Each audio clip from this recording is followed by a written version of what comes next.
L'avocat d'Alassane Ouattara annonce que la Russie veut faire un coup d'État en Côte d'Ivoire.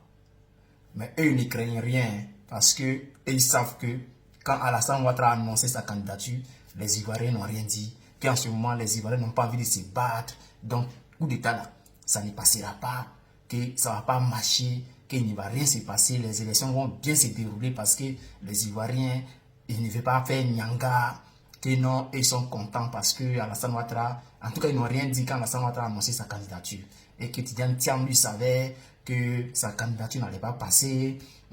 Donc, voilà, ils n'ont qu'à aller soutenir un candidat. Il a peur. On va l'écouter un peu seulement. Et puis après, on va aller en profondeur. C'est parti, famille. Et moi, j'ai parlé cet été avec un Américain qui travaille avec le secrétaire d'État adjoint aux affaires africaines à Washington. Le prochain objectif des Russes, c'est de déstabiliser la Côte d'Ivoire. Oui. Parce que la Côte d'Ivoire apparaît encore comme un pays qui garde des relations bilatérales apaisées avec la France et avec ce que je mets entre guillemets, ce qu'il est convenu d'appeler l'Occident. Donc cette élection va se dérouler calmement parce que les Ivoiriens n'ont pas réagi violemment à l'annonce de cette décision. Gbagbo et Thiam savaient qu'il avait des problèmes pour être candidat. Thiam connaissait la loi de 1964. C'était à lui de prendre les précautions nécessaires pour que sa candidature ne soit pas juridiquement contestée et contestable. Chers frères, ce monsieur s'appelle Jean-Paul Benoît. C'est l'avocat d'Alassane Ouattara. Parce que je n'ai pas envie de dire l'État de Côte d'Ivoire. Parce que lui là, c'est lui qui passe sur tous les plateaux pour défendre Alassane Ouattara. Donc, il ne défend pas la Côte d'Ivoire, mais Ouattara. Bon, c'est l'avocat de l'État, on va faire ça comme ça. C'est l'avocat de l'État de Côte d'Ivoire, Jean-Paul Benoît. C'est lui qui annonce que la Russie fait un coup d'État en Côte d'Ivoire.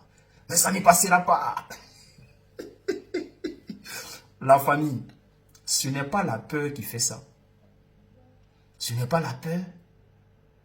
Eux-mêmes, ils annoncent un coup d'État. Bon, il y a deux cas. De la manière qu'eux, ils annoncent aux Ivoiriens que non, chers frères Ivoiriens, vous savez, il y a la Russie qui veut faire un coup d'État en Côte d'Ivoire, mais en tout cas, ça ne va pas marcher. Ça, c'est mettre ça dans la tête des Ivoiriens.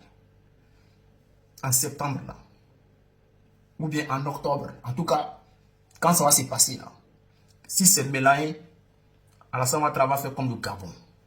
Il va se faire auto-coup d'État. Et puis on va dire non. Non, cela, c'est pas la Russie qui est derrière. Vous avez vu pour Gabon là, non? Les gens pensaient que non, ça va, la Russie, est-ce qu'il va appeler la Russie? C'est que c'est pas la Russie. Au final, c'était la France qui avait fait le coup d'État. C'est-à-dire, c'est chose, le président gabonais, c'est lui-même qui s'est fait un auto-coup d'État. Ça là, vraiment le cas, il est en train de parler là. C'est pour annoncer que eux-mêmes là, si les Ivoiriens se lèvent, que c'est gâté là, ils vont se faire un auto-coup d'État. Mais en tout cas, s'ils veulent, ils n'ont qu'à se faire un auto-coup d'État. Mais ça ne passera pas. Famille, ça ne passera pas.